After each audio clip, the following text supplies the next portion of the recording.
Programme hello doctor देख रहे सारे दर्शकों का तहे दिल नाल स्वागत करदी हां। दर्शकों, अज असीं अपने प्रोग्राम 'च गल करनी हैगी है गोडियां दी समस्या बारे।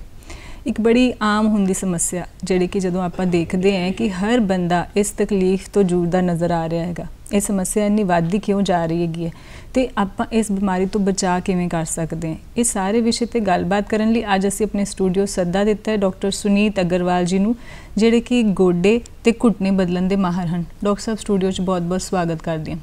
डॉक्टर साहब असीं अपनी गलबात अगे करांगे। पहला मैं अपने दर्शकों नूं दस दियां। दर्शकों, अज असीं अपने प्रोग्राम 'च बड़ी सारियां चीज़ां डॉक्टर साहब को जानांगे। ये समस्या इन्नी ज़्यादा वधदी क्यों पई है, की कारण हैं इस बीमारी दे वधन दे, ते गोडियां नूं बदलन दी इन्नी नौबत ही ना पवे, आपां किस तरीके नाल इस तो अपना बचाव कर सकते हैं। ये सारी चीज़ां आपां अपने माहर मेहमान तो अज पुछांगे। डॉक्टर साहब, अजकल असीं ये देख रहे हैं कि जिद्दां जिद्दां इंसान की उम्र वधदी है उस दे नाल ये समस्या भी इन्नी ज़्यादा वधी जा रही है। हर एक तो दूजा इंसान इस समस्या तो जूझदा नज़र आ रहा है। मैं यही पूछना चाहांगी कि ये समस्या इन्नी ज़्यादा कॉमन क्यों हो गई है आजकल? मैडम, वैसे तो thank you for calling me, सदन लई तुहाडा बहुत बहुत शुक्रिया जी। थोड़ी सवाल बड़ा वाजिब है कि समस्या इन्नी छेती क्यों हो रही है, बट तुसी गल नोट करोगे सारी समस्यावां सारी बीमारियां आजकल बड़ी यंग एज होने लग गई जी। चाहे कोई भी प्रॉब्लम है वो अपनी जी अज तो कई साल पहला बहुत लेट होंदियां सी, वो आजकल बहुत छेती होने लग गई हैं। तो उन्हों का इस तरह गोडियां की समस्या भी इसे करके बहुत ज़्यादा वध रही हैं। तो यदी जिदा कि असी समझना चाहिए कि ये वध क्यों रही हैं। इसका सब तो इंपॉर्टेंट कॉमन कॉज जिहड़ा है साडी मसल्स की एक्सरसाइज घटना। साडे शरीर का बहुत इंपॉर्टेंट पार्ट साडा तकरीबन 40 तो 50% बॉडी वेट भी साडा मसल्स बनाते हैं। जिहड़े पट्ठे होंदे हैं उही इस बॉडी में चला रहे हैं, तो उही सारा वजन लैंदे हैं। तुसी हड्डी की कोई समस्या ले लो, चाहे सर्वाइकल है, चाहे डिस्क की समस्या है, चाहे गोडे की है, चाहे गिट्टे की है। जब थोड़े मसल कमज़ोर होंगे, जब पट्ठे कमज़ोर होंगे, जोर नहीं फड़नगे, तुसी एक्सरसाइज नहीं करोगे, ਉਹਦੇ ਨਾਲ ਕੀ होना कि सारा वजन हड्डियां ते पैना, तो हड्डियां ने अल्टीमेटली कसना शुरू हो जाना। इसी तरह गोडियां का भी है कि जब वजन ज़्यादा पै रहा है तो गोडे कसना शुरू होंगे। तुसी जब भी डॉक्टर को जाओगे कि उन्हें जाते ही थोड़ा कहना है कि यदी एक्सरसाइज करनी है। असी लोग दवाई खान तो बड़े उतावले होने, तो एक्सरसाइज वाला पार्ट असी करते हैं जी बिल्कुल। तो इस करके जिहड़े किसी भी समस्या हड्डी की, मेरा कहना ये है कि हड्डी की किसी समस्या तो बचना है तो तुसी अपनी एक्सरसाइज नहीं छड्डनी, एक्सरसाइज करी जानी है जी। असी बल्कि कहा कि साइकिल चलाओ गोडे बचाओ, मतलब एक साइकिलिंग इदां दा प्रोसीजर है सब तो सौखा तो सब तो आसान तो सब तो बेस्ट एक्सरसाइज मनी गई है, जिहड़ी कि गोडियां लई बहुत वैलिड एक्सरसाइज जी। डॉक्टर साहब, जिवें तुसीं हुणे दस्सिया कि एक तुसीं कहंदे भी हो अपने मरीज़ां नूं कि साइकिल चलाओ तो गोडे बचाओ, पर मैनूं ये लगदा है कि अजकल साइकिल की जगह ट्रेडमिल ने ले ली है घरां दे विच। सानूं ये लगदा है कि बाहर जाना शायद इन्ना मुनासिब नहीं हैगा। जो आपां देखदे हैं रश बहुत हैगा सड़कां ते, बच्चों लिए भी डर लगदा हैगा, ट्रैफिक बहुत हैगा, तो असीं घरां दे विच अपने ट्रेडमिल रखने शुरू कर दिते कि उहदे उत्ते दौड़ लैंदे आ। कई बार ये देखने नूं ते सुनन नूं मिलदा है कि ट्रेडमिल ज़्यादा चलाने दे नाल गोडे छेती घिसदे है। मैं जानना चाहांगी कि ये सच है? मैडम, पार्टली मतलब अद्धा मान लो सच है तो अद्धा नहीं भी जी। ट्रेडमिल का रोल कित्थे आया क्योंकि घर छोटे होंदे गए, खेत हटते गए, तो लोगों के घर मतलब वड्डे वड्डे घरों तो छोटे छोटे होंदे गए, तो भजना मेट्रोज रहना शुरू कर दिता बिल्कुल जी। तो हुण बंदे ने एक्सरसाइज तो करनी है, उहदा एक जिन्हों कहो कि एक वड्डा सौखा तरीका कढ़िया कि ट्रेडमिल कढ़ ली जी। ट्रेडमिल के अपने फायदे हैं, अपने नुकसान हैं, बट थोड़ा मैं फिर कहूँगा कि साइकिल तो वधिया कोई एक्सरसाइज नहीं है, साइकिलिंग तो वधिया। ट्रेडमिल का एक मोनोटनस कोई रूटीन तुसी नहीं पा सकते जी। बाहर की जी फ्रैश एयर है वो ज़्यादा वधिया है जी, बाकी बीमारियां तो भी सानू बचांदी है। ट्रेडमिल ते थोड़े गोडे ज़्यादा कसण के चांस होंदे हैं। हाँ, मैटैलिक रोड ते तुसी नहीं भजना, ग्राउंड ते ग्राउंड रिएक्शन घट होंदा है, तो उस ते भजना बेटर है as compare to treadmill. Treadmill तो वो भजना बेटर है, उस तो भी बेटर साइकिलिंग है। तुसी किसी गोडे वाले मरीज़ नूं भी जे तुसी देख लोगे तो उहदे लई साइकिल चलाना सौखा होना तुरंत तो जी, भजना तो दूर की गल है, उहदे लई साइकिल चलाना, जबकि उन्होंने नहीं पता कि साइकिल चला चला के वो गोडे होर ज़्यादा लंबे चला सकता है। क्योंकि मैं तुहानूं पहली गल कही कि पट्ठे जिद्दां घसदे हैं, पट्ठे जिद्दां वीक होंदे हैं, फैट ले लैंदा उन्हां जगह, तो सारा वजन हड्डियां ते आंदा। जब तक साइकिल चलाता रहेगा बंदा तब तक गोडे चलाई ही जाता जी। डॉक्टर साहब, तुसीं अपने सवाल दे विच इस चीज़ ते बहुत बार बार जोर पा रहे हो कि पट्ठे जिन्ना घसदे हैं, है ना, पट्ठियां नूं बचाउण लई होर की कीता जा सकदा है? ਬਿਲਕੁਲ ਬਿਲਕੁਲ ਸਹੀ। ਪੱਠਿਆਂ ਨੂੰ ਬਚਾਉਣ ਲਈ ਜਾਂ ਪੱਠਿਆਂ ਨੂੰ ਵਧਾਉਣ ਲਈ ਕੀ ਕਰਨਾ ਹੈ, ਬੇਸਿਕਲੀ ਇਹਦਾ ਇੱਕੋ ਹੀ ਸਿੰਪਲ ਸੋਲੂਸ਼ਨ ਹੈ ਕਿ ਆਪਾਂ ਨਾਰਮਲ ਡਾਈਟ ਜਿਹੜੀ ਆਪਣੀ ਡਾਈਟ ਸਹੀ ਹੋਏ, ਆਪਣੀ ਐਕਸਰਸਾਈਜ਼ ਸਹੀ ਹੋਏ। ਇਹ ਦੋ ਹੀ ਚੀਜ਼ਾਂ ਹਨ ਜਿਹੜੀ ਆਪਾਂ ਨੂੰ ਮਸਲਸ ਨੂੰ ਜਿੱਦਾਂ ਹਾਈਪਰਟ੍ਰੋਫੀ ਜਾਂ ਐਕਸਰਸਾਈਜ਼ਿੰਗ ਨਾਲ ਉਹਦੇ ਬਚਾ ਸਕਦੇ ਹਨ।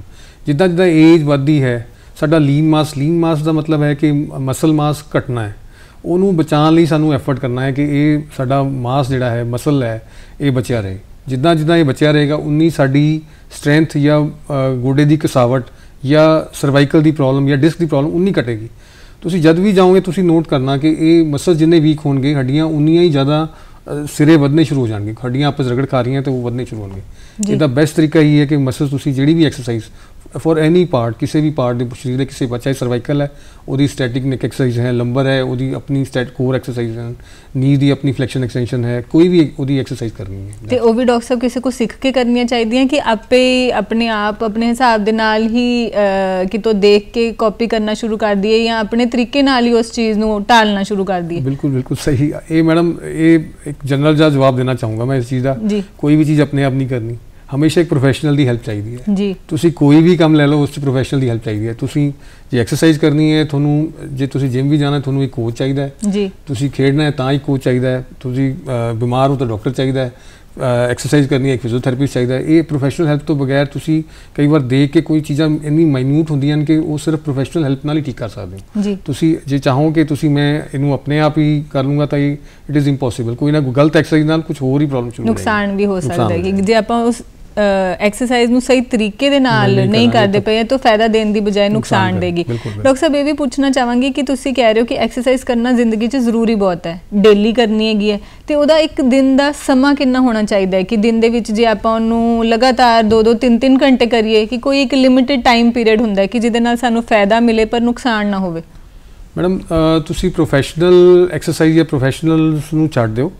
ਫॉर ए ਕਾਮਨ ਮੈਨ, ਜਿੱਦਾਂ ਕਿ ਮੈਂ ਇੱਕ ਕਾਮਨ ਮੈਨ ਹਾਂ ਜਾਂ ਤੁਸੀਂ ਕਾਮਨ ਆਦਮੀ ਨੂੰ ਇੱਕ ਰੂਟੀਨ 'ਚ ਇੱਕ ਹਫ਼ਤੇ 'ਚ 2.5 ਘੰਟੇ ਦੀ ਐਕਸਰਸਾਈਜ਼ ਰਿਕਮੈਂਡਡ ਹੈ। 2.5 ਘੰਟੇ ਉਹ ਐਕਸਰਸਾਈਜ਼ ਹਰ ਹਫ਼ਤੇ ਕਰ ਸਕਦਾ ਹੈ। ਇਹਨੂੰ over schedule of half an hour or 1 R ਤੁਸੀਂ ਕਰ ਸਕਦੇ ਹੋ। ਐਕਸਰਸਾਈਜ਼ ਦਾ ਇੰਪੋਰਟੈਂਟ ਰੂਲ ਇਹ ਹੁੰਦਾ ਹੈ ਕਿ ਤੁਸੀਂ ਰੈਸਟ ਜ਼ਰੂਰ ਕਰਨਾ ਹੈ। ਅਦਰਵਾਈਜ਼ ਤੁਸੀਂ ਇੱਕੋ ਮਸਲ ਨੂੰ ਥਕਾ ਕੇ ਉਹਨੂੰ ਟਾਇਰ ਆਊਟ ਕਰਕੇ ਉਹ ਲੈਕਟਿਕ ਐਸਿਡ ਕਰਕੇ ਉਹ ਮਸਲ ਹੀ ਬਹੁਤ ਵੀਕ ਹੋ ਜਾਏਗਾ, ਉਲਟਾ ਪੈ ਜਾਂਦਾ। ਇਸ ਕਰਕੇ ਇੱਕ ਮਸਲ ਦੀ ਐਕਸਰਸਾਈਜ਼ ਤੁਸੀਂ ਅੱਜ ਕੀਤੀ ਹੈ ਉਹਦਾ ਤੀਜੇ ਚੌਥੇ ਦਿਨ ਉਹਦੀ ਐਕਸਰਸਾਈਜ਼ ਸ਼ੁਰੂ ਹੋਣੀ ਹੈ, ਮਤਲਬ ਸੌਰਟ ਆਫ ਜੋ ਨਾਰਮਲ ਐਕਸਰਸਾਈਜ਼ ਹੈ। ਅਦਰਵਾਈਜ਼ ਸਿੰਪਲ ਸਟੈਟਿਕ ਐਕਸਰਸਾਈਜ਼ ਤੁਸੀਂ ਡੇਲੀ ਕਰ ਸਕਦੇ ਹੋ। ਇਹ ਪ੍ਰੋਫੈਸ਼ਨਲ ਤੁਹਾਨੂੰ ਜ਼ਿਆਦਾ ਵਧੀਆ ਦੱਸ ਸਕਦਾ ਹੈ, ਬਟ ਨਾਰਮਲ ਜੇ ਤੁਸੀਂ ਵਾਕਿੰਗ ਕਰਨੀ ਹੈ ਉਹ ਓਵਰ ਅ ਪੀਰੀਅਡ ਆਫ ਤੁਸੀਂ ਲਓ ਹਫ਼ਤੇ 'ਚ ਤੁਸੀਂ 2.5 ਘੰਟੇ ਤੁਸੀਂ ਓਵਰ ਡਿਵਾਈਡ ਕਰਕੇ ਕਰ ਸਕਦੇ ਹੋ ਜੀ। ਕਹਿਣ ਦਾ ਭਾਵ ਇਹ ਹੈ ਕਿ ਜੇ ਅਸੀਂ ਸਿੰਪਲ ਸੈਰ ਕਰ ਰਹੇ ਹੈਗੇ ਹਾਂ ਤੇ ਉਹ ਤੇ ਇੱਕ ਨਾਰਮਲ ਸੈਰ ਹੋ ਗਈ, ਪਰ ਜੇ ਐਕਸਰਸਾਈਜ਼ ਦੀ ਗੱਲ ਕਰਦੇ ਹਾਂ ਇਹਦਾ ਮਤਲਬ ਹੈਗਾ ਕਿ ਉਹ ਇੱਕ ਖਾਸ ਤਰੀਕੇ ਦੀ ਵਿਆਮ ਹੈਗੀ ਹੈ ਜਿਹੜਾ ਕਿ ਸਾਨੂੰ ਇੱਕ ਪ੍ਰੋਫੈਸ਼ਨਲੀ ਸਮਝਾਏਗਾ ਤੇ ਕਿਸ ਤਰੀਕੇ ਨਾਲ ਕਰਨਾ, ਕਿੰਨਾ ਕਰਨਾ, ਉਹ ਬੈਟਰ ਜੱਜ ਰਹੇਗਾ ਇਸ ਚੀਜ਼ ਦੇ ਵਿੱਚ। ਜਨਰਲ ਰੂਲ ਹੈ 1 ਘੰਟੇ ਤੋਂ ਜ਼ਿਆਦਾ ਐਕਸਰਸਾਈਜ਼ ਇੱਕ ਨਾਰਮਲ ਆਦਮੀ ਨੇ ਨਹੀਂ ਕਰਨੀ ਜੀ। 2.5 ਘੰਟੇ ਤੋਂ ਜ਼ਿਆਦਾ ਹਫ਼ਤੇ 'ਚ ਨਹੀਂ ਕਰਨੀ। ਇਸ ਤੋਂ ਜ਼ਿਆਦਾ ਜੇ ਤੁਸੀਂ ਕਰ ਰਹੇ ਹੋ ਤਾਂ ਆਪਣੀ ਬੋਡੀ ਨੂੰ ਥਕਾ ਰਹੇ ਹੋ ਜੀ। ਡਾਕਟਰ ਸਾਹਿਬ ਸਵਾਲ ਮੇਰੇ ਮਨ ਦੇ ਵਿੱਚ ਅਜਿਹੇ ਵਾਪਸ ਆਈ ਜਾ ਰਹੇ ਹੈ। ਤੁਸੀਂ ਗੱਲ ਕੀਤੀ ਸੀਗੀ ਸਾਈਕਲ ਚਲਾਉਣ ਦੀ ਕਿ ਤੁਸੀਂ ਕਿਹਾ ਕਿ ਸਾਈਕਲ ਚਲਾਓ ਤੇ ਗੋਡੇ ਬਚਾਓ, ਪਰ ਕਈ ਵਾਰੀ ਮੈਂ ਇਹ ਵੀ ਸੁਣਦੀ ਹੈਗੀ ਹਾਂ ਕਿ ਕਈ ਕਹਿੰਦੇ ਕਿ ਅਸੀਂ ਤਾਂ 8 ਕਿਲੋਮੀਟਰ 10 ਕਿਲੋਮੀਟਰ ਸਾਈਕਲ ਚਲਾ ਲੈਂਦੇ ਹਾਂ। ਐਕਸਰਸਾਈਜ਼ ਤੇ ਤੁਸੀਂ ਕਹਿੰਦੇ ਹੋ ਕਿ ਇੰਨੀ ਐਕਸਰਸਾਈਜ਼ ਕਰਨੀ ਹੈ, ਕਿ ਜ਼ਿਆਦਾ ਸਾਈਕਲਿੰਗ ਨੁਕਸਾਨ ਦੇ ਸਕਦੀ ਹੈ ਕਿ ਉਹ ਵੀ ਇੱਕ ਨਾਰਮਲ ਰੂਟੀਨ 'ਚ ਰੱਖਣੀ ਚਾਹੀਦੀ ਹੈ? ਉਹਦਾ ਵੀ ਮੈਡਮ ਇੱਕ ਨਾਰਮਲ ਰੂਟੀਨ ਹੈ। ਇਹ ਨਹੀਂ ਤੁਸੀਂ ਇੱਕ ਜਿਹੜਾ ਬੰਦਾ 10 ਸਾਲਾਂ ਤੋਂ ਸਾਈਕਲ ਚਲਾ ਰਹੇ ਹੋ ਤੁਸੀਂ ਉਹਨੂੰ ਨਹੀਂ ਕਹਿ ਸਕਦੇ ਤੁਸੀਂ 36 ਕਿਲੋਮੀਟਰ ਚਲਾਓ ਜਾਂ 10 ਕਿਲੋਮੀਟਰ ਚਲਾਓ। ਹਰ ਬੰਦੇ ਦਾ ਇੱਕ ਰੂਟੀਨ ਹੈ, ਹਰ ਬੰਦੇ ਦਾ ਇੱਕ ਸਟੈਮਿਨਾ ਹੈ। ਹਰ ਬੰਦੇ ਐਕਸਰਸਾਈਜ਼ 'ਚ ਬੇਸਿਕਲੀ 3-4 ਚੀਜ਼ਾਂ ਇੰਪੋਰਟੈਂਟ ਹੁੰਦੀਆਂ, ਸਟਰੈਂਥ, ਐਂਡਿਊਰੈਂਸ, ਫਲੈਕਸੀਬਿਲਿਟੀ ਤੇ ਮੋਬਿਲਿਟੀ। ਇਹ ਚਾਰੋਂ ਚੀਜ਼ਾਂ ਤੁਸੀਂ ਜਿਹੜੀਆਂ ਹੈ ਕਿ ਆਪਣੀ ਤਾਕਤ ਜਿਹੜਾ ਸਟੈਮਿਨਾ ਹੈ ਉਹ ਹਰ ਬੰਦੇ ਦਾ ਅਲੱਗ ਹੈ। ਤੁਸੀਂ ਇੱਕ ਜਿੱਦਾਂ ਤੁਹਾਡਾ ਤੇ ਇੱਕ ਮੇਲ ਤੇ ਫੀਮੇਲ ਦਾ ਹੀ ਸਟੈਮਿਨਾ ਡਿਫਰੈਂਸ ਹੋਵੇਗਾ ਤੇ ਉਹਦੇ ਹਿਸਾਬ ਨਾਲ ਉਹਨੇ ਇੰਨਾ ਨਹੀਂ ਕਰਨਾ ਕਿ ਇੱਕ ਦਿਨ ਸਾਈਕਲ ਚਲਾਈ ਤਾਂ 10 ਦਿਨ ਰੈਸਟ ਤੇ ਲਾਤੇ। ਇੱਦਾਂ ਹੋਣਾ ਚਾਹੀਦਾ ਕਿ ਡੇਲੀ ਉਹੀ ਰੂਟੀਨ ਉਹ ਰਿਪੀਟ ਕਰ ਸਕੇ ਤਾਂ ਕਿ ਸਟੈਮਿਨਾ ਬਣਿਆ ਰਹੇ ਜੀ। ਸਟੈਮਿਨਾ ਬਿਲਡ ਅਪ ਕਰਨਾ, ਸਟੈਮਿਨਾ ਲੂਜ਼ ਨਹੀਂ ਕਰਨਾ ਜੀ। ਉਹਦਾ ਦੈਟ ਇਜ਼ ਦੀ ਪੁਆਇੰਟ ਜੀ। ਡਾਕਟਰ ਸਾਹਿਬ ਕਿਹੜੀ ਉਮਰ ਤੋਂ ਸਾਨੂੰ ਧਿਆਨ ਦੇਣਾ ਸ਼ੁਰੂ ਕਰ ਦੇਣਾ ਚਾਹੀਦਾ ਕਿ ਆਪਣੇ ਗੋਡਿਆਂ ਦੀ ਸਮੱਸਿਆ ਵੱਲ? ਏਜ ਫੈਕਟਰ ਵੀ ਹੁੰਦਾ ਕੋਈ ਕਿ ਜਿੱਦਾਂ ਮੈਂ ਕਹਾਂ ਕਿ 40-45 ਸਾਲ ਦੀ ਉਮਰ ਤੱਕ ਵੇਟ ਕਰ ਸਕਦੇ ਹੈਗੇ ਕਿ ਨਹੀਂ ਇਸ ਉਮਰ ਤੱਕ ਸਾਨੂੰ ਕੋਈ ਵੀ ਸਮੱਸਿਆ ਨਹੀਂ ਆਏਗੀ, ਅਸੀਂ ਜਦੋਂ 50 ਸਾਲ ਤੱਕ ਪਹੁੰਚਾਂਗੇ ਉਸ ਵੇਲੇ ਧਿਆਨ ਦੇਣਾ ਸ਼ੁਰੂ ਕਰਾਂਗੇ, ਜਾਂ ਫਿਰ 50 ਤੋਂ ਉੱਪਰ ਉਮਰ ਹੋ ਜਾਏਗੀ ਉਸ ਵੇਲੇ ਆਪਾਂ ਧਿਆਨ ਦੇਵਾਂਗੇ? ਕੋਈ ਏਜ ਫੈਕਟਰ ਹੁੰਦਾ ਇਹਦੇ ਵਿੱਚ? मैडम बड़ी फिलोसफिकल जी गल है। तुसी मैं मैडिकल लाइन तो अलग गल करदा जी। रब सानू 40 साल तक देई जाना, उन्हें 40 साल तो बाद लई जाना जी। ते तुसी 40 साल तक जो करना है करी जाओ, कुछ नहीं होना। 40 साल तो बाद रब ने सब कुछ की करके वापस लाना। ਤੇ ਤੁਸੀਂ 40 ਸਾਲ ਦੇ ਜਦ ਪ੍ਰੋਬਲਮ ਸ਼ੁਰੂ ਹੋਣੀ ਉਸ ਤੋਂ ਪਹਿਲਾਂ ਹੀ ਤੁਸੀਂ ਮੇਨਟੇਨ ਕਰੋਗੇ ਤਾਂ ਹੀ ਬਚੇ ਰਹੋਗੇ ਜੀ। ਇਹਦਾ ਮਤਲਬ ਹੈ ਕਿ ਜਿਹੜੀ ਤਿਆਰੀ ਹੈਗੀ ਹੈ ਉਹ 40 ਸਾਲ ਤੋਂ ਪਹਿਲਾਂ ਹੀ ਸ਼ੁਰੂ ਕਰ ਦੇਣੀ ਚਾਹੀਦੀ ਹੈ। ਐਗਜ਼ੈਕਟਲੀ। ਤੁਸੀਂ ਇਹ ਥੋੜੀ ਹੈ ਕਿ ਜਿੰਨਾ ਤੁਹਾਡਾ ਸਰੀਰ ਤਿਆਰ ਹੋਏਗਾ ਉਨਾ ਹੀ ਤੁਸੀਂ ਲੇਟ ਬਿਮਾਰ ਹੋਵੋਗੇ, ਲੇਟ ਦਿੱਕਤਾਂ ਹੋਣਗੀਆਂ ਜਾਂ ਹੋਣਗੀਆਂ ਨਹੀਂ। ਇਹ ਨਹੀਂ ਹੈ ਕਿ ਜਦ ਦਿੱਕਤਾਂ ਸ਼ੁਰੂ ਹੋਈਆਂ ਨੋਰਮਲੀ मेरे को पेशेंट आएंगे कि जी मैनू दिक्कत होनी शुरू हो गई है जी, वो बंदे ने कदे जिंदगी च कदे सैर नहीं की होनी, कदे कोई एक्सरसाइज नहीं की होनी। ये तुसी अराउंड 20-30 सब तो औखा काम एक नितनेम करना है। तुसी डेली रूटीन बनाना थोड़े लिए बहुत औखा काम है। तुसी डेली एक रूटीन बनाओगे एक्सरसाइज की, तुसी बीमार ही नहीं होना। मिल्खा सिंह ਦੀ ਮੈਨੂੰ ਲੱਗਦਾ ਹੈ ਕਿ ਉਹ ਕਦੇ ਉਹਨੇ ਗੋਲੀ ਨਹੀਂ ਖਾਧੀ ਹੋਣੀ ਜੀ। ਉਹਦਾ ਤੁਸੀਂ ਬਾਇਓਗ੍ਰਾਫੀ ਜਾਂ ਲਾਈਫਸਟਾਈਲ ਪੜ੍ਹੋਗੇ ਤਾਂ ਉਹ ਕਹਿੰਦਾ ਜੀ ਮੇਰੀ ਵਾਈਫ ਮੈਨੂੰ ਗੋਲੀ ਰੋਜ਼ ਸਰਾਣੇ ਰੱਖਦੀ ਸੀ ਤੇ ਮੈਂ ਭੱਜਣ ਚਲੇ ਜਾਂਦਾ ਸੀ ਤੇ ਮੈਂ ਕਦੇ ਕੋਈ ਅੱਜ ਤੱਕ ਗੋਲੀ ਨਹੀਂ ਖਾਧੀ ਜੀ। ਜਿਸ ਬੰਦੇ ਨੇ ਰੂਟੀਨ ਬਣਾ ਲਿਆ ਉਹ ਕਦੇ ਬਿਮਾਰ ਨਹੀਂ ਹੋਣਾ। ਰੂਟੀਨ ਦੀ ਪ੍ਰੋਬਲਮ ਸਿਰਫ ਇੱਕੋ ਹੀ ਹੈ ਕਿ ਤੁਸੀਂ ਇਟ ਇਜ਼ ਮੋਨੋਟਨਸ, ਬੋਰਿੰਗ ਹੋਏਗਾ, ਇੱਕੋ ਜਗ੍ਹਾ ਲੱਗੇਗਾ, ਤੁਹਾਨੂੰ ਲੱਗੇਗਾ ਕਿ ਇਹ ਤਾਂ ਇਹ ਫਾਇਦਾ ਹੀ ਨਹੀਂ ਹੈ, ਮੈਂ ਰੋਜ਼ ਇੱਕੋ ਹੀ ਕੰਮ ਕਰੀ ਜਾ ਰਿਹਾ। ਬਟ ਤੁਸੀਂ ਤੁਹਾਨੂੰ ਨਹੀਂ ਪਤਾ ਲੱਗਦਾ ਕਿ ਉਹ ਇੱਕ ਸਕਸੈਸ ਦਾ ਬੋਡੀ ਨੂੰ ਮੇਨਟੇਨ ਕਰਨ ਦਾ ਇੱਕੋ ਹੀ ਸਾਧਨ ਹੈ ਕਿ ਮੋਨੋਟਨਸ ਸੇਮ ਹੀ ਰੂਟੀਨ ਤੁਸੀਂ ਬਾਰ-ਬਾਰ ਕਰਨੀ ਹੈ ਤਾਂ ਹੀ ਤੁਸੀਂ ਹੈਲਦੀ ਰਹਿਣਾ ਤੇ ਤਾਂ ਹੀ ਤੁਸੀਂ ਬਿਮਾਰੀਆਂ ਤੋਂ ਦੂਰ ਰਹਿਣਾ। ਜਿਵੇਂ ਤੁਸੀਂ ਮਿਲਖਾ ਸਿੰਘ ਜੀ ਦੀ ਗੱਲ ਕੀਤੀ, ਉਹਨਾਂ ਨੇ ਦਵਾਈਆਂ ਨੂੰ ਛੱਡ ਦਿੱਤਾ ਸਿਰਫ ਤੇ ਸਿਰਫ ਆਪਣੀ ਐਕਸਰਸਾਈਜ਼ ਦੇ ਨਾਲ ਤੇ ਆਪਣੀ ਜਿਹੜੀ ਰੂਟੀਨ ਸੀ ਉਹਨੂੰ ਫੋਲੋ ਕਰਕੇ ਜੀ। ਡਾਕਟਰ ਸਾਹਿਬ ਆਮ ਤੌਰ ਤੇ ਆਪਾਂ ਇੱਕ ਚੀਜ਼ ਸੁਣਦੇ ਹਾਂ ਕਿ ਲੋਕੀ ਗੱਲਾਂ-ਗੱਲਾਂ 'ਚ ਇਹ ਵੀ ਕਹਿੰਦੇ ਆ ਕਿ ਸਾਡੇ ਨਾ ਗੋਡਿਆਂ ਦੀ ਗਰੀਸ ਖਤਮ ਹੋ ਗਈ ਆ। ਇਹਦੇ 'ਚ ਕੀ ਸੱਚਾਈ ਹੈਗੀ ਹੈ ਤੇ ਗਰੀਸ ਕੀ ਚੀਜ਼ ਹੁੰਦੀ ਹੈ ਕਿ ਇਹ ਖਤਮ ਹੋ ਜਾਂਦੀ ਹੈ? ਮੈਡਮ ਬੋਡੀ ਦੇ ਜਿੰਨੇ ਵੀ ਜੁਆਇੰਟਸ ਹੈ ਪਰਮਾਤਮਾ ਨੇ ਗੋਡ ਹੈਜ਼ ਗਿਫਟਡ ਅਸ ਦੋ ਹੱਡੀਆਂ ਨਾਲ ਬਣਦੇ ਆ। ਕੋਈ ਵੀ ਜੁਆਇੰਟ ਲਓ ਤਕਰੀਬਨ ਦੋ ਹੱਡੀਆਂ, ਕੋਈ ਰੇਅਰਲੀ ਜਿੱਦਾਂ ਗਿੱਟੇ ਦਾ 3 ਹੱਡੀਆਂ, ਉਹਨੂੰ ਇੱਕ ਜੋੜ ਬਣਾਉਂਦੀ ਹੈ। ਜੋੜ ਦੇ ਵਿੱਚ ਇੱਕ ਨੈਚੁਰਲ ਇੱਕ ਜਗ੍ਹਾ ਹੋਏਗੀ ਜਿਹਨੂੰ ਮੂਵ ਕਰਨ ਲਈ ਇੱਕ ਸਪੇਸ ਹੋਣਾ। उस स्पेस एक ऊपर एक बहुत समूथ परत यानी रब ने बनाई है, उन्होंने हाईलाइट कार्टिलेज कहते हैं। दोनों साइड पर परत बहुत समूथ होती है। 40 साल तक वो अपने आप रीफिल हो जानी है। तुसी कुछ भी छाल मार दो, कुछ कर लो, whatever you may do, तुसी कुछ कर लो, उन्हें आपे भर जाना। बॉडी की अपनी हीलिंग कैपेसिटी है। तो ਉਹਦੇ ਵਿੱਚ ਉਹਦੇ ਅੰਦਰ ਇੱਕ ਸਮੋਲ ਜਿਹਾ ਲੁਬਰੀਕੇਸ਼ਨ ਫਲੂਇਡ, ਸੈਨੋਵੀਅਲ ਫਲੂਇਡ ਕਹਿੰਦੇ ਆ ਉਹਨੂੰ, ਬਹੁਤ ਮਿਨੀਮਲ ਕੁਆਂਟੀਟੀ 'ਚ ਹੁੰਦਾ। ਉਹਨੂੰ ਉਹ ਮੂਵ ਬੜਾ ਸਮੂਥ ਕਰਦਾ। ਮਤਲਬ ਇਸ ਤੋਂ ਸਮੂਥ ਇਨਸਾਨ ਕੋਈ ਜੋੜ ਨਹੀਂ ਬਣਾ ਸਕਿਆ। ਕੋਈ ਜੁਆਇੰਟ ਆਪਣਾ ਬॉल ਬੇਅਰਿੰਗ ਰੋਲਿੰਗ ਸਭ ਬਣਾਏ ਹੈ, ਉਸ ਤੋਂ ਸਮੂਥ ਕੁਝ ਨਹੀਂ ਬਣਿਆ ਅੱਜ ਤੱਕ, ਨਾ ਬਣ ਸਕਦਾ। ਉਹ ਜਿਹੜਾ ਫਲੂਇਡ ਹੈ ਉਹਨੂੰ ਅਸੀਂ ਪੰਜਾਬੀ 'ਚ ਗੈਪ ਜਿਹੜਾ ਆਉਂਦਾ ਹੈ, ਕਿਉਂਕਿ ਐਕਸਰੇ 'ਚੋਂ ਗੈਪ ਦਿਖਦਾ ਹੈ, ਕਿਉਂਕਿ ਕੋਈ ਵੀ ਜੁਆਇੰਟ ਗੈਪ ਦਿਖੇਗਾ ਉਹਨੂੰ ਆਪਾਂ ਕਿਸੇ ਦੇ ਕਹਿੰਦੇ ਗੈਪ ਹੋ ਗਿਆ ਜਾਂ ਗਰੀਸ ਉਹਨੂੰ ਕਹਿ ਦਿੰਦੇ ਆ। In fact it is a synovial fluid ਜਿਹੜਾ ਬਹੁਤ ਮਿਨੀਮਲ ਅਮਾਊਂਟ 'ਚ ਹੁੰਦਾ ਹੈ ਕਿ ਉਹ ਜਿਹੜਾ ਤੁਹਾਨੂੰ ਲੁਬਰੀਕੇਸ਼ਨ ਜਾਂ ਪ੍ਰੋਵਾਈਡ ਕਰ ਰਿਹਾ, ਉਹਨੂੰ ਹੀ ਆਪਾਂ ਗਰੀਸ ਕਹਿੰਦੇ ਆ ਬੇਸਿਕਲੀ ਪੰਜਾਬੀ 'ਚ ਜੀ। ਤੇ ਇਹ ਖਤਮ ਹੋ ਜਾਂਦੀ ਹੈ ਫਿਰ ਉਸ ਤੋਂ ਬਾਅਦ? ਜੀ ਜੀ ਮੈਡਮ, ਆਫਟਰ ਥੋੜ੍ਹੀ ਜਿੱਦਾਂ ਜਿੱਦਾਂ ਉਮਰ ਵਧੇਗੀ ਸਾਡੇ ਮਸਲ ਘਟਦੇ ਹਨ, ਹੱਡੀਆਂ 'ਤੇ ਵੇਟ ਜ਼ਿਆਦਾ ਆਉਣਾ ਸ਼ੁਰੂ ਹੁੰਦਾ ਹੈ, ਹੱਡੀਆਂ ਕੱਸਣੀਆਂ, ਹੱਡੀਆਂ ਵੀਕ ਹੋਣੀਆਂ ਸ਼ੁਰੂ ਹੁੰਦੀਆਂ, ਕਮਜ਼ੋਰ ਹੋਣੀਆਂ। ਅਤੇ ਜਿੱਦਾਂ ਜਿੱਦਾਂ ਵਜ਼ਨ ਵਧੇਗਾ ਹੱਡੀਆਂ ਦੇ ਉੱਪਰ ਉਹ ਕੱਸਣੀਆਂ ਸ਼ੁਰੂ ਹੋਣਗੀਆਂ, ਰਗੜ ਖਾਣਗੀਆਂ, ਸਪੇਸ ਘਟੇਗਾ, ਹਾਈਲਾਈਨ ਕਾਰਟਿਲੇਜ ਡੈਮੇਜ ਹੋਏਗਾ। ਅਤੇ ਉਹ ਘਟਣ ਕਰਕੇ ਆਪਸ ਰਗੜ ਖਾਣ ਕੇ ਆਵਾਜ਼ਾਂ ਆਉਣੀਆਂ ਸ਼ੁਰੂ ਹੋ ਜਾਣੀਆਂ, ਰਗੜ ਖਾਣ ਕਰਕੇ ਉਹ ਸਪੇਸ ਘਟਣਾ ਸ਼ੁਰੂ ਹੋਏਗਾ, ਉਹ ਜੁਆਇੰਟ ਸਪੇਸ ਘਟਣਾ ਸ਼ੁਰੂ ਹੋਏਗਾ। ਆਪਸ ਅੰਦਰਲਾ ਪਾਸਾ ਜਿਹੜਾ ਹੈ ਗੋਡੇ ਦਾ ਉਹ ਸਭ ਤੋਂ ਪਹਿਲਾਂ ਘਸੇਗਾ। ਉਹਦੇ ਕਰਕੇ ਫਿਰ ਉਹ ਜੇ ਸਪੇਸ ਘਟ ਗਿਆ ਅਤੇ ਅਸੀਂ ਪੰਜਾਬੀ 'ਚ ਉਹਨੂੰ ਕਹਿੰਦੇ ਜੀ ਗਰੀਸ ਖਤਮ ਹੋ ਗਈ ਹੈ। It is sort of figurative meaning ਕਿ ਉਹਦਾ ਮਤਲਬ ਇਹ ਘਸ ਗਿਆ ਹੈਗਾ। ਹੁਣ ਡਾਕਟਰ ਸਾਹਿਬ ਜਿਵੇਂ ਤੁਸੀਂ ਕਿਹਾ ਕਿ ਰਗੜ ਖਾਏਗਾ, ਆਵਾਜ਼ ਕਰੇਗਾ, ਤੇ ਅਜਿਹੇ ਕੋਈ ਹੋਰ ਲੱਛਣ, ਕੁਝ ਅਜਿਹੇ ਸਾਈਨਸ ਦੇ ਜਿਨ੍ਹਾਂ ਨੂੰ ਆਪਾਂ ਕਹੀਏ ਕਿ ਇਹ ਲੱਛਣ ਆ ਰਹੇ ਤੇ ਆਪਾਂ ਪਛਾਣ ਕਰ ਸਕਦੇ ਹੈਗੇ ਕਿ ਮੇਰੇ ਹੁਣ ਗੋਡੇ ਦੇ ਵਿੱਚ ਦਿੱਕਤ ਆ ਰਹੀ ਹੈਗੀ, ਮੇਰੇ ਗੋਡਿਆਂ ਦੀ ਗਰੀਸ ਖਤਮ ਹੋ ਰਹੀ ਹੈਗੀ? ਹਾਂ ਮੈਡਮ, ਬਿਲਕੁਲ ਸਹੀ।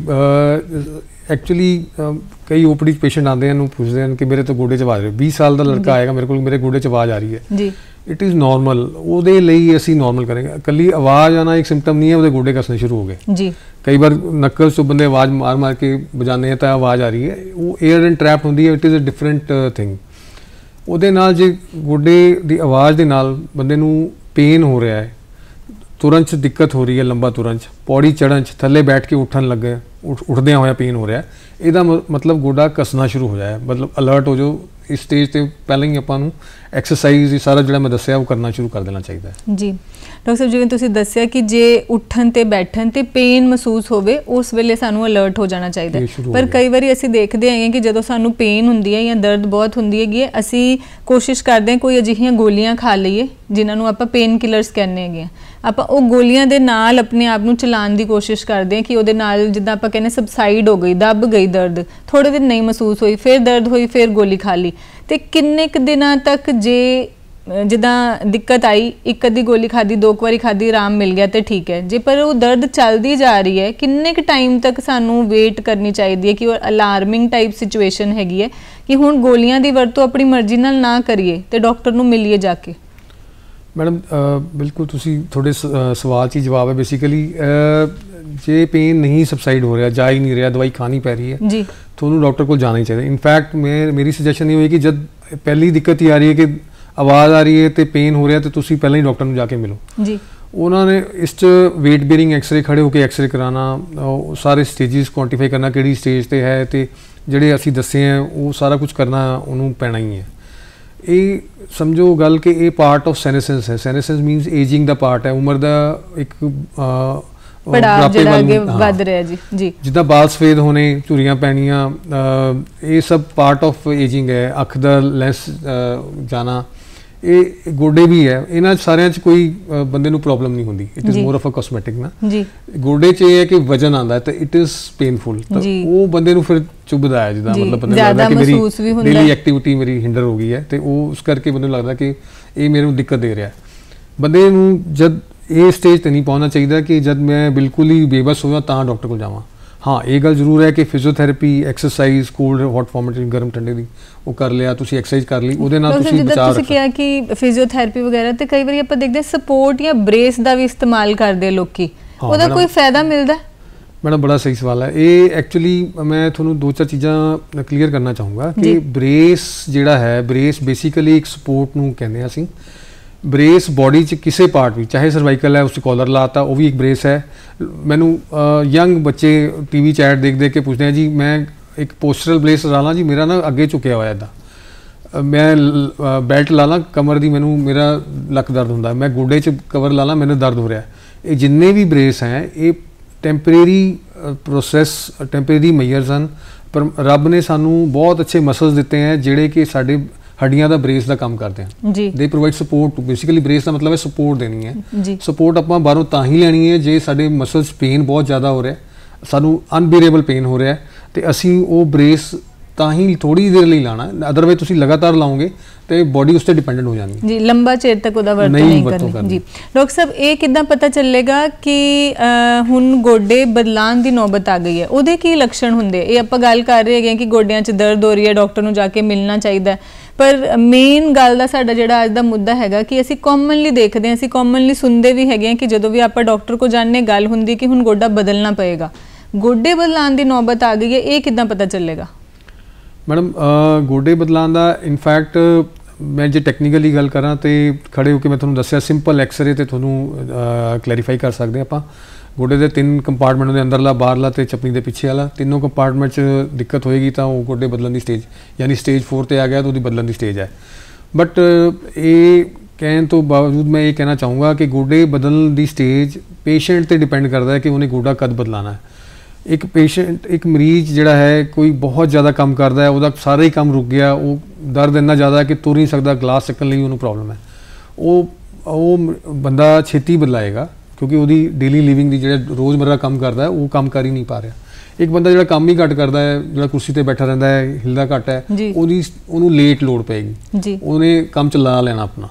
ਤੇ ਇਹ ਮੇਰਾ ਕਹਿਣ ਦਾ ਮਕਸਦ, ਇਹ ਸਾਰਾ ਦੱਸਣ ਦਾ ਮਕਸਦ ਇਹ ਹੈ ਕਿ ਜਿਹੜੇ ਇਹ ਪੇਸ਼ੈਂਟ ਤੇ ਡਿਪੈਂਡ ਕਰਦਾ ਹੈ ਕਿ ਉਹਦੀ ਐਕਟੀਵਿਟੀਜ਼, ਉਹਦੀ ਡੇਲੀ ਰੋਜ਼ਮर्रा ਦੀ ਰੂਟੀਨ ਕਿੰਨੀ ਨਹੀਂ ਕਰ ਪਾ ਰਿਹਾ ਜੀ। ਮਤਲਬ ਕਿ ਉਹਦੇ ਰੋਜ਼ਮर्रा ਦੇ ਕੰਮ ਦਾ ਕਿੰਨਾ ਹਰਜਾ ਹੋ ਰਿਹਾ, ਕਿੰਨਾ ਕੰਮ ਉਹਦਾ ਰੁਕ ਰਿਹਾ, ਕਿੰਨੀ ਉਹਨੂੰ ਲੋੜ ਹੈਗੀ ਕਿ ਉਹਦਾ ਕੰਮ ਗੋਡੇ ਬਦਲਾਏ ਬਿਨਾਂ ਚੱਲਦਾ ਹੀ ਨਹੀਂ ਹੈਗਾ।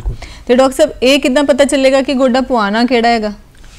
ਮੈਡਮ ਅੱਜ ਕੱਲ੍ਹ ਇੰਨੀ ਐਡਵਾਂਸਮੈਂਟ ਹੋ ਗਈ ਹੈ ਕਿ ਸਾਰੀ ਗੋਡੇ ਵਧੀਆ। ਮੈਂ ਮਤਲਬ ਇਹ ਨਹੀਂ ਤੁਹਾਨੂੰ ਕੋਈ ਪਿਨ ਪੁਆਇੰਟ ਕਰ ਸਕਦਾ ਕਿ ਇਹ ਅਮਰੀਕਨ, ਜਰਮਨ, ਇੰਗਲੈਂਡ ਤੇ ਇੰਡੀਅਨ ਵਾਲਾ ਗੋਡਾ ਮਾੜਾ ਹੈ। ਅੱਜ ਕੱਲ੍ਹ ਸੱਚੀ ਦੱਸਾਂ ਤਾਂ ਇੰਡੀਅਨ ਗੋਡੇ ਇੰਨੇ ਵਧੀਆ ਆ ਗਏ ਆ, ਉਹ ਵੀ ਕੰਪੀਟ ਕਰ ਰਹੇ ਆ ਕਿ ਆਈ ਹੈਵ ਸੀਨ, ਮਤਲਬ ਬਹੁਤ ਅੱਛੇ ਰਿਜ਼ਲਟਸ ਆ ਉਹਨਾਂ ਦੇ ਵੀ। ਇਹ ਆਪਾਂ ਪਿਨ ਪੁਆਇੰਟ ਨਹੀਂ ਕਰ ਸਕਦੇ, ਸਾਰੇ ਚੌਂਕੜੀ ਮਾਰਨ ਵਾਲੇ ਆ ਗਏ ਆ ਕਿਉਂਕਿ ਇੰਨੀ ਜ਼ਿਆਦਾ। ਐਕਚੁਅਲੀ ਅਮਰੀਕਾ 'ਚ ਇਜਾਦ ਹੋਇਆ ਤੇ ਉਹਨਾਂ ਨੇ 90 ਡਿਗਰੀ ਵਾਲੇ ਬਣਾਏ ਸੀਗੇ, ਇੰਡੀਆ 'ਚੋਂ ਕਾਮਯਾਬ ਹੀ ਨਹੀਂ ਹੋਏ ਕਿਉਂਕਿ ਸਾਡੇ ਤਾਂ ਸਾਰੇ ਕੰਮ ਚੌਂਕੜੀ ਮਾਰ ਕੇ ਜੀ। ਅਸੀਂ ਮੰਦਰ 'ਚ ਗੁਰਦੁਆਰੇ ਜਾਣਾ, ਚੌਂਕੜੀ ਮਾਰ ਕੇ ਬਹਿਣਾ, ਕੋਈ ਪਾਠ ਕਰਨਾ ਹੈ ਤਾਂ ਚੌਂਕੜੀ ਮਾਰ ਕੇ ਬਹਿਣਾ। ਤੇ ਇਸ ਕਰਕੇ ਇਹ ਸਾਰੇ ਹੀ ਅੱਜ ਕੱਲ੍ਹ ਜੋ ਵੀ ਹੈ ਬਹੁਤ ਹੀ ਵਧੀਆ ਗੋਡੇ ਆ ਗਏ ਜੀ। ਡਾਕਟਰ ਸਾਹਿਬ ਇਹ ਸਾਡੀ ਸਕਰੀਨ ਤੇ ਵੀ ਇੱਕ ਫੋਟੋ ਜੀ ਦਿਖਾਈ ਜਾ ਰਹੀ ਸੀਗੀ ਜੀ ਮੈਡਮ, ਇਹ ਤੁਸੀਂ ਦੇਖ ਸਕਦੇ ਹੋ, ਇਹ ਯੂਨੀਕੋਂਡਾਈਲਰ ਨਹੀਂ ਹੈ ਜਿਹਦਾ ਅੱਧਾ ਗੋਡਾ ਖਰਾਬ ਹੋਇਆ, ਅੱਧਾ ਗੋਡਾ ਵੀ ਅੱਜਕੱਲ ਚੇਂਜ ਹੋ ਜਾਂਦਾ ਹੈ ਜੀ। ਬਟ ਅਸੀਂ ਪੰਜਾਬੀ ਹਾਂ ਤਾਂ ਅਸੀਂ ਬਹੁਤ ਹੀ ਜ਼ਿਆਦਾ ਟੋਲਰੇਟ ਕਰ ਲੈਂਦੇ ਹਾਂ ਪੇਨ ਨੂੰ, ਤੇ ਇਹ ਤੁਸੀਂ ਅੱਧਾ ਗੋਡਾ ਯੂਨੀਕੋਂਡਾਈਲਰ ਨਹੀਂ ਵੀ ਰਿਪਲੇਸ ਕਰਦੇ ਹੋ, ਤੁਸੀਂ ਦੇਖੋਗੇ ਦੋਨੋਂ ਸਾਈਡ ਦੇ ਗੋਡੇ ਖਰਾਬ ਹੋਣਗੇ ਤਾਂ ਪੂਰਾ ਗੋਡਾ ਹੀ ਜਿੱਦਾਂ ਰੀਸਰਫੇਸਿੰਗ ਕੀਤੀ ਹੋਈ, ਬੇਸਿਕਲੀ ਜਿਹੜਾ ਖਰਾਬ ਸੀ ਉਹਨੂੰ ਕੱਟ ਕੇ ਛੋਟਾ ਜਿਹਾ 8 mm ਦਾ ਕੱਟ ਕੇ ਉਹਦੇ ਉੱਪਰ ਇੱਕ ਕੈਪ ਜਾਂ ਫਿੱਟ ਕਰਤਾ। ਬੇਸਿਕਲੀ ਇਹ ਨਹੀਂ ਰਿਪਲੇਸ ਹੋ ਗਿਆ, ਇੱਦਾਂ ਨਹੀਂ ਕਿ ਪੂਰਾ ਹੀ ਗੋਡਾ ਕੱਟ ਕੇ ਕੁਝ ਹੋਰ ਪਾ ਦੇਣਾ।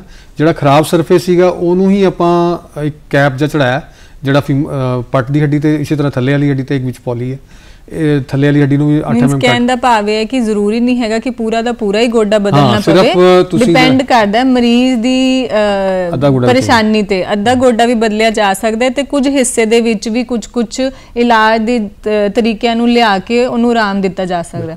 ਤੇ ਡਾਕਟਰ ਸਾਹਿਬ ਜਿੱਦਾਂ ਤੁਸੀਂ ਇਹ ਦੱਸਿਆ ਕਿ ਅੱਧਾ ਗੋਡਾ ਬਦਲਿਆ ਹੈਗਾ, ਤੇ ਜੇ ਦੋਨੋਂ ਗੋਡਿਆਂ 'ਚ ਦਿੱਕਤ ਹੈਗੀ ਹੈ ਤੇ ਕੀ ਦੋਨੋਂ ਗੋਡਿਆਂ ਨੂੰ ਇਕੱਠੇ ਹੀ ਬਦਲਾ ਲੈਣਾ ਚਾਹੀਦਾ ਹੈ ਜਾਂ ਇੱਕ ਗੋਡੇ ਨੂੰ ਬਦਲਾ ਕੇ ਦੂਜੇ ਲਈ ਇੰਤਜ਼ਾਰ ਕਰਨਾ ਚਾਹੀਦਾ? ਮੈਡਮ ਇਹ ਬੜਾ ਡਾਈਸੀ ਜਿਹਾ ਕੁਐਸਚਨ ਹੈ ਐਕਚੁਅਲੀ।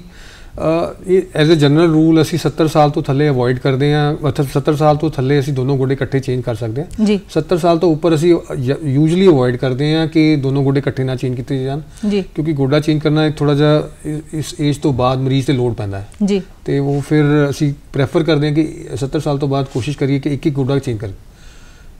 70 ਤੋਂ ਥੱਲੇ ਜੇ ਪੇਸ਼ੈਂਟ ਨੂੰ ਕੋਈ ਕੋਮੋਰਬਿਡਿਟੀ ਹੈ, ਜਿੱਦਾਂ ਕਿ ਕੋਈ ਹਾਰਟ ਦੀ ਪ੍ਰੋਬਲਮ ਹੈ, ਕਿਡਨੀ ਦੀ ਪ੍ਰੋਬਲਮ ਹੈ ਜਾਂ ਸ਼ੂਗਰ ਦੀ ਬਿਮਾਰੀ ਹੈ ਜੀ, ਤਾਂ ਅਸੀਂ ਸਾਰੇ ਟੈਸਟ ਕਰਾ ਕੇ, ਕਈ ਵਾਰ ਸਾਨੂੰ ਲੱਗਦਾ ਹੈ ਕਿ ਦਿੱਕਤ ਹੋ ਸਕਦੀ ਹੈ ਤਾਂ ਅਸੀਂ ਇੱਕ ਕਰਕੇ ਕਰਦੇ ਹਾਂ ਜੀ, ਤੇ ਕੋਸ਼ਿਸ਼ ਇਹ ਹੁੰਦੀ ਹੈ ਕਿ ਪੇਸ਼ੈਂਟ ਨੂੰ ਬਾਅਦ 'ਚ ਕੋਈ ਪ੍ਰੋਬਲਮ ਨਾ ਹੋਵੇ, ਤੇ ਇਸ ਕਰਕੇ ਅਸੀਂ ਕੋਸ਼ਿਸ਼ ਕਰਦੇ ਹਾਂ ਜੀ। ਸਾਰਾ ਕੁਝ ਡਿਪੈਂਡ ਕਰਦਾ ਹੈ ਪੇਸ਼ੈਂਟ ਦੀ ਉੱਤੇ ਕਿ ਉਹਦੀ ਬਾਕੀ ਰਿਪੋਰਟਾਂ ਕਿਸ ਤਰੀਕੇ ਦੀਆਂ ਹੈ, ਉਹਦੀ ਬਿਮਾਰੀ ਕਿੰਨੀ ਜ਼ਿਆਦਾ ਹੈਗੀ ਹੈ, ਉਹਦੀ ਤਕਲੀਫ ਕਿੰਨੀ ਜ਼ਿਆਦਾ ਹੈਗੀ ਹੈ। ਤੇ ਡਾਕਟਰ ਸਾਹਿਬ ਜੇ ਇੱਕ ਪੇਸ਼ੈਂਟ ਦਾ ਗੋਡਾ ਬਦਲਿਆ ਜਾਂਦਾ ਉਹ ਕਿੰਨੇ ਦਿਨਾਂ ਬਾਅਦ ਆਪਣੀ ਨਾਰਮਲ ਰੂਟੀਨ ਦੇ ਵਿੱਚ ਆਪਣੇ ਨਾਰਮਲ ਕੰਮਕਾਜ ਕਰ ਸਕਦਾ, ਕਿੰਨਾ ਸਮਾਂ ਲੱਗਦਾ ਉਹਦੀ ਰਿਕਵਰੀ ਦੇ ਵਿੱਚ? ਮੈਡਮ ਇਸ 'ਚ ਨਾ ਸਭ ਤੋਂ ਜ਼ਿਆਦਾ ਇੰਪੋਰਟੈਂਟ ਨਾ ਪੇਸ਼ੈਂਟ ਦੀ ਵਿਲ ਪਾਵਰ ਜ਼ਿਆਦਾ ਹੁੰਦੀ ਹੈ ਜੀ। ਤੁਸੀਂ ਕਿਉਂਕਿ ਟੈਕਨੀਕਸ ਅੱਜਕੱਲ ਵਟਐਵਰ ਟੈਕਨੀਕ ਮੈਂ ਯੂਜ਼ ਤੇ ਸਾਰੀਆਂ ਤਕਰੀਬਨ ਬਹੁਤ ਅੱਛੀਆਂ ਹੈ। ਪੇਸ਼ੈਂਟ ਜਿੱਦਾਂ ਜ਼ਿਆਦਾਤਰ ਮੈਂ ਓਬਜ਼ਰਵ ਕੀਤਾ, ਸਟੱਡੀਜ਼ ਵੀ ਹੈ, ਮੇਲਸ ਯੂਜਲੀ 3 ਹਫ਼ਤੇ ਤੱਕ ਆਪਣੇ ਰੂਟੀਨ ਤੇ ਚਲੇ ਜਾਂਦੇ हैं, ਕੰਮ ਤੇ ਚਲੇ ਜਾਂਦੇ हैं, ਗੱਡੀ ਚਲਾਉਣਾ, ਬੈਠਣਾ, ਸਾਰੇ ਕੰਮ ਕਰ ਲੈਂਦੇ हैं। ਫੀਮੇਲਸ ਨੂੰ ਯੂਜਲੀ 4 ਹਫ਼ਤੇ ਜਾਂ 6 ਹਫ਼ਤੇ ਲੱਗ ਜਾਂਦੇ ਹਨ, ਕਿਉਂਕਿ ਉਹ ਬੋਨਸ ਵੀਕ ਹੁੰਦੀਆਂ ਹਨ, ਆਪਣੇ ਇੰਡੀਅਨਸ ਦੀ ਖਾਸ ਕਰ ਵੀਕ ਹੁੰਦੀਆਂ, ਤੇ ਉਹਨੂੰ 4-6 ਹਫ਼ਤੇ ਲੱਗ ਜਾਂਦੇ ਹਨ ਆਪਣੇ ਕਿਚਨ ਦਾ ਕੰਮ ਕਰਨਾ, ਸਫਾਈਆਂ ਕਰਨਾ, ਸਾਰੇ ਕੰਮ ਕਰਨੇ। ਤੁਸੀਂ ਦੇਖ ਸਕਦੇ ਹੋ ਗੋਡੇ ਕਿੰਨੇ ਜ਼ਿਆਦਾ ਟੇਢੇ ਹਨ ਤੇ ਸਿੱਧੇ ਕਰਕੇ ਬਿਲਕੁਲ ਉਹਦਾ ਲਾਈਫਸਟਾਈਲ ਚੇਂਜ ਹੋ ਗਿਆ। ਬਿਲਕੁਲ ਸਾਫ਼-ਸਾਫ਼ ਹੀ ਡਾਕਟਰ ਸਾਹਿਬ ਨਜ਼ਰ ਆ ਰਿਹਾ ਕਿ ਇੱਕ ਤਸਵੀਰ ਦੇ ਵਿੱਚ ਗੋਡੇ ਬਹੁਤ ਜ਼ਿਆਦਾ ਟੇਢੇ ਤੇ ਦੂਸਰੇ ਦੇ ਵਿੱਚ ਅੰਕਲ ਜੀ ਬਹੁਤ ਆਰਾਮ ਦੇ ਨਾਲ ਆਪਣੇ ਪੈਰਾਂ ਤੇ ਤੁਰਦੇ ਪਏ ਹੈਗੇ। ਹਾਂ, ਇਹ ਇਨਫੈਕਟ ਵੀਡੀਓ ਸੀਗਾ, ਉਹ ਵਿਚਾਰਾ ਚੌਂਕੜੀ ਵੀ ਮਾਰ ਸਕਦੇ ਬੰਦੇ, ਤੁਸੀਂ ਦੇਖ ਸਕਦੇ ਹੋ ਕਿ ਮਤਲਬ ਮਾਰ ਸਕਦੇ ਆ, ਕੰਮ ਕਰ ਸਕਦੇ ਆ ਸਾਰਾ ਆਪਣਾ ਜੀ। ਮੈਂ ਪੁੱਛਣਾ ਚਾਹੁੰਦੀ ਸੀ ਕਿਉਂਕਿ ਜਿੱਦਾਂ ਤੁਸੀਂ ਦੱਸਿਆ ਕਿ ਸਾਡੇ ਹਿੰਦੁਸਤਾਨ ਦੇ ਵਿੱਚ ਬੈਠ ਕੇ ਨੀਚੇ ਬੈਠਣਾ, ਚੌਂਕੜੀ ਮਾਰਨਾ, ਗੱਡੀ ਚਲਾਉਣਾ, ਕੀ ਇਹ ਸਭ ਚੀਜ਼ਾਂ ਵੀ ਗੋਡੇ ਬਦਲਣ ਤੋਂ ਬਾਅਦ ਕੀਤੀਆਂ ਜਾ ਸਕਦੀਆਂ? ਜੀ ਮੈਡਮ, ਇਹ ਸਾਰੇ ਅੱਜਕੱਲ ਕਿਉਂਕਿ ਏਸ਼ੀਅਨਸ ਇਹਨਾਂ ਨੇ ਸਪੈਸ਼ਲੀ ਇਦਾਂ ਦੇ ਗੋਡੇ ਬਣਾਏ ਕਿ ਜਿਨ੍ਹਾਂ 'ਚ ਕਿਉਂਕਿ ਸਾਰੀ ਏਸ਼ੀਅਨਸ ਦੇ ਸਾਰਿਆਂ ਲਈ, ਇਨਫੈਕਟ ਜੈਪਨੀਜ਼ ਜਾਂ ਚਾਈਨੀਜ਼ ਹੈ ਚਾਹੇ ਇੰਡੀਅਨਸ, ਅਸੀਂ ਸਾਰੇ ਹੀ ਏਸ਼ੀਅਨਸ ਤਕਰੀਬਨ ਥੱਲੇ ਬੈਠਦੇ ਹਾਂ ਜਾਂ ਚੌਂਕੜੀ ਮਾਰ ਕੇ ਜਾਂ ਵਟਐਵਰ ਵੇ। ਡਾਕਟਰ ਸਾਹਿਬ ਤੁਸੀਂ ਆਪਣੇ ਪਿਛਲੇ ਸਵਾਲ ਦੇ ਵਿੱਚ, ਆਪਣੇ ਜਵਾਬ ਦੇ ਵਿੱਚ ਦੱਸ ਰਹੇ ਸੀਗੇ ਕਿ ਜਿਹੜੀਆਂ ਫੀਮੇਲਸ ਹੁੰਦੀਆਂ ਉਹਨਾਂ ਦੇ ਵਿੱਚ ਵੀਕਨੈਸ, ਮੇਰਾ ਉੱਥੇ ਧਿਆਨ ਸੀਗਾ ਕਿ ਇਦਾਂ ਦੀ ਕਿਹੜੀ ਖੁਰਾਕ ਹੈਗੀ ਹੈ, ਕਿਹੜੀਆਂ ਅਜਿਹੀਆਂ ਚੀਜ਼ਾਂ ਆਪਣੀ ਖੁਰਾਕ ਦੇ ਵਿੱਚ ਅਸੀਂ ਜ਼ਿਆਦਾ ਸ਼ਾਮਿਲ ਕਰੀਏ ਕਿ ਜਿਹਦੇ ਨਾਲ ਗੋਡਿਆਂ ਦੇ ਵਿੱਚ ਸਾਨੂੰ ਕਮਜ਼ੋਰੀ ਨਾ ਮਹਿਸੂਸ ਹੋਵੇ, ਸਾਡੀਆਂ ਮਸਲਸ ਜਿਹੜੀਆਂ ਹੈਗੀਆਂ ਉਹ ਸਟਰੋਂਗ ਰਹਿਣ, ਵੀਕ ਨਾ ਹੋਣ? ਜੀ ਮੈਡਮ, ਫੀਮੇਲਸ ਦਾ ਸਪੈਸ਼ਲੀ ਪ੍ਰੋਬਲਮ ਇਹ ਹੈ ਕਿ ਪੋਸਟ ਮੀਨੋਪੌਜ਼ ਆਫਟਰ 45 ਪ੍ਰੋਬਲਮਸ ਉਹਨਾਂ ਦਾ ਆਸਟੀਓਪੋਰੋਸਿਸ ਸਡਨਲੀ ਇੰਕਰੀਜ਼ ਹੁੰਦਾ ਹੈ ਐਜ਼ ਕੰਪੇਅਰ ਟੂ ਮੇਲਸ ਜੀ। ਤੋ ਉਹ ਉਹਨਾਂ ਦਾ ਥੋੜਾ ਜਿਹਾ ਪਾਰਟ ਉਹਨਾਂ ਨੂੰ ਕੇਅਰ ਕਰਨਾ ਜ਼ਰੂਰੀ ਹੈ, ਕਿਉਂਕਿ ਉਸ ਐਡੀਸ਼ਨਲ ਸਪਲੀਮੈਂਟਸ, ਕੈਲਸ਼ੀਅਮ ਦੇ ਤੇ ਸਾਰੀ ਚੀਜ਼ਾਂ ਉਹ ਲੈਣੀਆਂ ਜ਼ਰੂਰੀ ਹੈ। ਇਹ ਆਪਾਂ ਚਾਹੁੰਦੇ ਹਾਂ ਕਿ ਇਹ ਚੀਜ਼ਾਂ ਜਿਹੜੀਆਂ ਕੈਲਸ਼ੀਅਮ ਸਪਲੀਮੈਂਟਸ ਐਟਲੀਸਟ 40 ਦੇ ਐਟਲੀਸਟ ਮਿਨੀਮਮ ਫੀਮੇਲਸ ਨੂੰ ਸ਼ੁਰੂ ਕਰ ਲੈਣੀਆਂ ਚਾਹੀਦੀਆਂ ਹਨ ਜੀ। ਤੇ ਇੱਕ ਐਕਸਰਸਾਈਜ਼ ਬੰਦ ਨਹੀਂ ਕਰਨੀ ਫੀਮੇਲਸ ਦੇ ਆਰ ਓਵਰਵਰਕ, ਘਰ ਦਾ ਹੀ ਕੰਮ ਕਰਨਾ, ਐਕਸਰਸਾਈਜ਼ ਕੁਝ ਹੋਣੀ ਨਹੀਂ, ਉਹ ਘਰ ਦਾ ਹੀ ਕੰਮ ਐਕਸਰਸਾਈਜ਼ ਮੰਨ ਕੇ ਬੈਠਦੇ ਆ, ਤੇ ਫਿਰ ਉਹ ਇਸ ਕਰਕੇ ਮੇਰਾ ਕਹਿਣਾ ਇਹ ਹੈ ਕਿ ਉਹ ਐਕਸਰਸਾਈਜ਼ ਉਹ ਕਰੀ ਜਾਣ। ਡਾਈਟ ਨਾਰਮਲ ਜਿਹੜੀ ਆਪਣੀ ਘਰ ਦੇ ਹੈ, ਡਾਈਟ ਦੇ ਬਾਰੇ ਮੈਂ ਇੱਕ ਚੀਜ਼ ਜ਼ਰੂਰ ਕਹਿਣਾ ਚਾਹੂੰਗਾ ਕਿ ਪਹਿਲੀ ਗੱਲ ਇਹ ਕਿ ਵੇਟ ਘਟਾਉਣ ਨੂੰ ਅਸੀਂ ਕਹਿੰਦੇ ਹਾਂ ਲੋਕੀ ਖਾਣਾ ਬੰਦ ਕਰ ਦਿੰਦੇ ਜੀ। ਡਾਈਟ ਨੂੰ ਕਹੀਏ ਤੇ ਉਹ ਵੇਟ ਘਟਾਉਣ ਦੇ ਚੱਕਰ 'ਚ ਪਤਾ ਨਹੀਂ ਕਿਹੜੀਆਂ ਡਾਈਟਸ ਮੈਂ ਤਾਂ ਫੋਲੋ ਕਰਨੀਆਂ ਸ਼ੁਰੂ ਕਰ ਦਿੰਦੇ paleo diet, keto diet, intermittent fasting, Atkins diet, मतलब मैंने तो नाम ही नहीं याद जी। एक गल याद रखनी, ਜਿਹੜੀ ਵੀ ਡਾਈਟ ਤੁਸੀਂ ਲੌਂਗ ਟਰਮ ਫੋਲੋ ਨਹੀਂ ਕਰ ਸਕਦੇ ਉਹ ਡਾਈਟ ਨਹੀਂ ਲੈਣੀ ਜੀ। ਮੈਂ ਪੂਰੀ ਉਮੀਦ ਕਰਦੀ ਹਾਂ ਡਾਕਟਰ ਸਾਹਿਬ ਤੁਸੀਂ ਅੱਜ ਬੜੇ ਵਧੀਆ ਤਰੀਕੇ ਦੇ ਨਾਲ ਸਾਡੇ ਦਰਸ਼ਕਾਂ ਨੂੰ ਬਹੁਤ ਸਾਰੀਆਂ ਚੀਜ਼ਾਂ ਸਮਝਾਈਆਂ ਹੈਗੀਆਂ। ਇਹਦੇ ਨਾਲ ਹੀ ਮੈਂ ਤੁਹਾਡਾ ਬਹੁਤ ਬਹੁਤ ਸ਼ੁਕਰੀਆ ਅਦਾ ਕਰਦੀ ਹਾਂ ਤੇ ਮੈਂ ਆਪਣੇ ਦਰਸ਼ਕਾਂ ਤੋਂ ਉਮੀਦ ਵੀ ਕਰਦੀ ਹਾਂ ਕਿ ਤੁਹਾਡੇ ਜਿਹੜੇ ਵੀ ਸੁਨੇਹੇ ਹੈਗੇ ਉਹਨਾਂ ਨੂੰ ਇੱਕ ਸੁਜੈਸ਼ਨ ਦੇ ਤੌਰ ਤੇ ਲੈਣ ਤੇ ਆਪਣੀ ਡਾਈਟ ਦਾ, ਆਪਣੀ ਐਕਸਰਸਾਈਜ਼ ਦਾ ਚੰਗੇ ਤਰੀਕੇ ਦੇ ਨਾਲ ਧਿਆਨ ਰੱਖਣ। ਇਸ ਦੇ ਨਾਲ ਹੀ ਇਜਾਜ਼ਤ ਦਿਓ। ਧੰਨਵਾਦ।